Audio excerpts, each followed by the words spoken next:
మన రాష్ట్ర ముఖ్యమంత్రి మనందరూ తెలుసు, ఆయన కేసీఆర్. కేసీఆర్ అంటే మీరు కె చంద్రశేఖర్ రావు అనుకుంటారు. కాదు కాదు కాదు కాదు. కే ఏంటిది? కాసిం చంద్రశేఖర్ రజ్వీ. కాసిం చంద్రశేఖర్ రజ్వీ. ఆయన కాసిం చంద్రశేఖర్ రజ్వీ. కాసిం రజ్వీ అయితే ఆయన కొడుకు సయ్యద్ మక్బూల్. అనుమానం ఉందా? అనేవానికి మీకు ఏమన్నా అనుమానం ఉందా? ఆ రోజు నిజాం గిట్నే కోటీశ్వర్ కాలే, ప్రజల దగ్గర పన్నులు వసూలు చేయాలి, ప్రజల ఆస్తులు గుంజుకోవాలి, ప్రజల నుంచి మొత్తం రాసి రంపాన పెట్టి నేను కోటీశ్వర్ కావాలని చెప్పి ఆ రోజు నిజాం ప్రభు నిజాం అనుకున్నాడు, కాసిం రజ్వీ అనుకున్నాడు. అవునా కాదా? మరి ఈ రోజు కూడా కేసీఆర్ కూడా మొత్తం పన్నులు పెంచాలి, ఆర్టీసీ ఛార్జీలు పెంచాలి, బస్సు ఛార్జీలు పెంచాలి, కరెంటు ఛార్జీలు పెంచాలి, రిజిస్ట్రేషన్ ఛార్జీలు పెంచాలి, ఆస్తి పన్ను పెంచాలి, నీటి పన్ను పెంచాలి, ప్రజల నుంచి మొత్తం పొట్టు వసూలు చేయాలి, నేను నా కుటుంబం కోటీశ్వర్ కావాలి. ఆ రోజు ప్రశ్నిస్తే ఆ బెల్ట్ షాప్ సార్ అట్లా అనకే సార్ కోపం వస్తుంది. మనకు బెల్ట్ షాప్లో మందు గురించి మాట్లాడక నువ్వు, సార్ కోపం వస్తుంది. చూస్తాడు ఇప్పుడు, టీవీ చూస్తాడు ఆయన. ఇది చూసే టైం ఆయన వండుకోడు. ఇప్పుడు రాత్రి అంతా తెలుగుతుంటే పొద్దున అంటాడు, మళ్ళీ 10 గంటలకు అంటాడు, 7 గంటలకు 6 గంటలకు అంటాడు, మళ్ళీ రాత్రి ఇస్తాడు, మళ్ళీ రాత్రి ఇదే పని, వేరే పని లేదు. నువ్వు మందు గురించి మాట్లాడక సార్ కోపం వస్తుంది. ఆ రోజు ప్రశ్నిస్తే ఇలా కాసిం రజ్వీ గాని వాళ్ళందరూ మనం హతమార్చారు.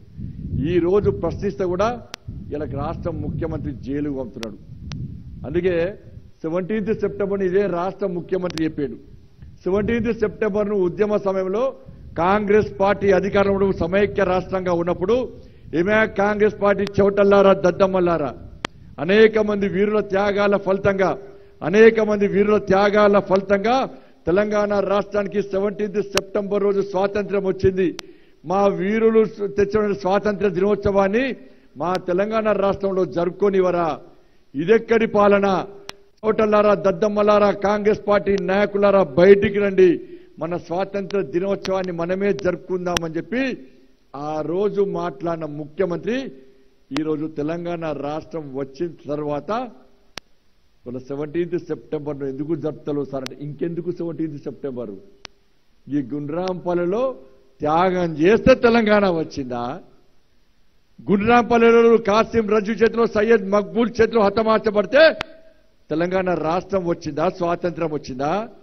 నేను కొట్లాడినా, నా కుటుంబం కొట్లాడి, నా బిడ్డ కొట్లాడింది, నా కొడుకు కొట్లాడిండు, అగ్గిపెట్టె దొరకని నా అల్లుడు కొట్లాడిండు, నాకు మందులో సోడా పోసే నా వియ్యంకుని కొడుకు కొట్లాడితేనే తెలంగాణ వచ్చింది. అందుకే 17th సెప్టెంబర్ 17th సెప్టెంబర్ జరిపితే మళ్ళా రాబోయే తరాలకు మళ్ళా గుండ్రాంపల్లకి వచ్చి ఈ 300 మంది అమరవీరుల చరిత్ర తెలుస్తుంది, వాళ్ళ చాకలి ఐలమ్మ చరిత్ర తెలుస్తుంది, కొమరం భీం చరిత్ర తెలుస్తుంది, సర్దార్ పటేల్ చరిత్ర తెలుస్తుంది. వాళ్ళ చరిత్ర నాకు అవసరం లేదు, వాళ్ళ చరిత్రను తెరమరుగు చేస్తా. రాబోయే తరాలకు నా చరిత్ర, నా కుటుంబ చరిత్ర మాత్రమే తెలవాలి తప్ప వేరే చరిత్ర అవసరం లేదని చెప్పి 17th సెప్టెంబర్ కూడా జరపలేని మూర్ఖుడు మన రాష్ట్ర ముఖ్యమంత్రి అన్న విషయాన్ని ఒక్కసారి గుర్తుంచుకోవాలి. ఇప్పటికే నడుతున్న రాష్ట్ర ముఖ్యమంత్రిని జరపాలి. 17th సెప్టెంబర్ ఎట్టి పరిస్థితుల్లో అధికారికంగా జరపాల్సిందే, జరిపి తీరాల్సిందే. నువ్వు జరపకుండా ఎట్లా జరపవో నీ మెడలు వంచి జరిపించే బాధ్యతను భారతీయ జనతా పార్టీ తీసుకుంటుంది. మర్చిపోతామా? నాకు ఇంతమంది ఒక్కొక్క ప్రాంతంలో ఒక్కొక్క చరిత్ర. మలిదేశం ఉద్యమంలో కూడా చాలా మంది ఉద్యమకారులందరూ చెప్పారు, అరే అప్పుడు ఉద్యమాన్ని స్ఫూర్తిగా తీసుకున్నాం, అప్పుడు కాసిం రజ్వీ చేతిలో బలైపోయారు, నిజాం చేతిలో బలైపోయారు, అనేక మంది అమ్మలక్కలను బట్టలు ఉడేసి బతుకమ్మలు ఆడిచ్చిర్రు, నానా హింస పెట్టిర్రు, రంపాలతో గోల్చిర్రు, బరిసలతో చంపిర్రు, బాయిలేసి చంపిర్రు, చెట్టు గట్టేసి 1000 మందిని చంపిర్రు, భారత జాతీయ పతాకాన్ని చేతెత్తుకొని భారత్ మాతాకి జై వందే మాతరం అంటే ఇలా రివాల్వర్తో కాల్చి చంపిన చరిత్ర ఉంది. వాళ్ళే మాకు స్ఫూర్తి, వాళ్ళను స్ఫూర్తిగా తీసుకునే ఈరోజు ప్రత్యేకంగా తెలంగాణ రాష్ట్రాన్ని సాధించుకోవడానికి వాళ్ళను స్ఫూర్తిగా తీసుకొని మళ్ళీ దశ ఉద్యమాన్ని చేపట్టినాం. ఆ రోజు త్యాగాలు చేసిండ్రు, ఈ రోజు కూడా త్యాగాలు చేయడానికి సిద్ధమని భావించే మన శ్రీకాంతాచారి త్యాగం చేసిండు, పేద శ్రీకాంతాచారి, పోలీస్ కిష్టన్న త్యాగం చేసిండు, ఈశాంతి రెడ్డి త్యాగం చేసిండు, సుమనన్న త్యాగం చేసిండు. ఇట్లా 1400 మంది మలిదశ ఉద్యమంలో త్యాగం చేశారంటే వాళ్ళందరికీ స్ఫూర్తి ఈ గుండ్రాంపల్లిలోని ఈ 300 మంది అమరవీరులే స్ఫూర్తి అన్న విషయాన్ని ఒక్కసారి మనం గుర్తుంచుకోవాలి. ఆపరేషన్ పోలో ఏ విధంగా ఆ రోజు ప్రారంభించారో ఇలా టీఆర్ఎస్ పార్టీని తెలంగాణ రాష్ట్రం నుంచి తరిమి కొట్టడానికి కూడా భారతీయ జనతా పార్టీ మరో ఆపరేషన్ పోలో పేరుతో యుద్ధాన్ని ప్రారంభించింది. ఈ తెలంగాణ రాష్ట్రంలో పేదోళ్ల పాలన కోసం, పేదోళ్ల రాజ్యం కోసం ఇవాళ భారతీయ జనతా పార్టీ మీ ముందుకు వస్తుందన్న. మేము మీకోసం కొట్లాడుతున్నాం. ఏ ఉద్యమం చేసినా కూడా ఆ రోజు రజాకారులు ఇక్కడ ఈ ప్రాంతంలోని ప్రజలను ఏ విధంగా రాసి రంపన పెట్టిరో ఈ రోజు రాష్ట్ర ముఖ్యమంత్రి కేసీఆర్ కూడా భారతీయ జనతా పార్టీ కార్యకర్తలు అదే విధంగా రాసి రంపన పెడుతున్నారు. ఆ రోజు జైళ్లకు పంపారు కాసిం రజ్వీ నిజాం కాలంలో. ఈ రోజు భారతీయ జనతా పార్టీ కార్యకర్తలను కూడా ఈ కాసిం రజ్వీ ఈ కేసీఆర్ ను ప్రశ్నిస్తుంటే మమ్మల్ని జైళ్లకు పంపుతున్నాడు. ఆ రోజు కాసిం రజ్వీ వాళ్ళందరూ కూడా ప్రశ్నిస్తే వాళ్ళ లాఠీ దెబ్బలతో కొట్టేవాడు, హింసించేవాళ్ళట. ఈ రోజు భారతీయ జనతా పార్టీ కేసీఆర్ ను ప్రశ్నిస్తుంటే మా కాళ్ళు చేతులు విరగొట్టే పరిస్థితి తెలంగాణ రాష్ట్రంలో కేసీఆర్ కుటుంబం చేస్తుంది. ఆ రోజు కాసిం రజ్వీ తీసుకొని బాయిలేసిందట. ఈ రోజు కాసిం రజ్వీల కన్నా కేసీఆర్ దాపరించి ఆ కాసిం రజ్వీ రూపంలో కేసీఆర్ దాపరించి ఏ విధంగా భారతీయ జనతా పార్టీ కార్యకర్తలు ఇబ్బంది పడుతుందో ఒక్కసారి ఆలోచించాల్సిన అవసరం ఉంది. మా అందరికీ స్ఫూర్తి ఇలాంటి వీరులే మాకు స్ఫూర్తి. ఇలా కేసీఆర్ కు మాత్రం స్ఫూర్తి ఎవరంటే ఇలా నిజాం గొప్ప వ్యక్తి అట కేసీఆర్ అంటున్నాడు. ఇలా కాసిం రజ్వీ పార్టీ అన్న ఎంఐఎం పార్టీ పోంగ సర్దార్ పటేల్ కు తల వంచి పోంగ పాకిస్తాన్ పారిపోంగా ఈడ ఓవైసీ కుటుంబానికి అప్పైపోతే అదే ఎంఐఎం పార్టీ అని చెప్పి మనవ దగ్గర తలగబడ్డది ఎంఐఎం పార్టీ. ఒక్కసారి ఆలోచించండి అన్న, మనోలను చంపినటువంటి పార్టీ ఎంఐఎం పార్టీ, కాసిం రజాకర్ల party MIM party. TRS party Telangana Rashtra Samithi కాదు, తెలంగాణ రజాకర్ల సమితి టీఆర్ఎస్ పార్టీ. ఇలా ఎంఐఎం పార్టీ కాసిం రజ్వీ అప్పుడు పొంగ ఇష్టపడిపోతే అదే ఎంఐఎం పార్టీగా మనకు దాపరించింది. తెలంగాణ రాష్ట్ర ఉద్యమంలో పాల్గొనలే ఎంఐఎం పార్టీ, తెలంగాణ రాష్ట్ర ఏర్పాటును వ్యతిరేకించిన పార్టీ ఎంఐఎం పార్టీ.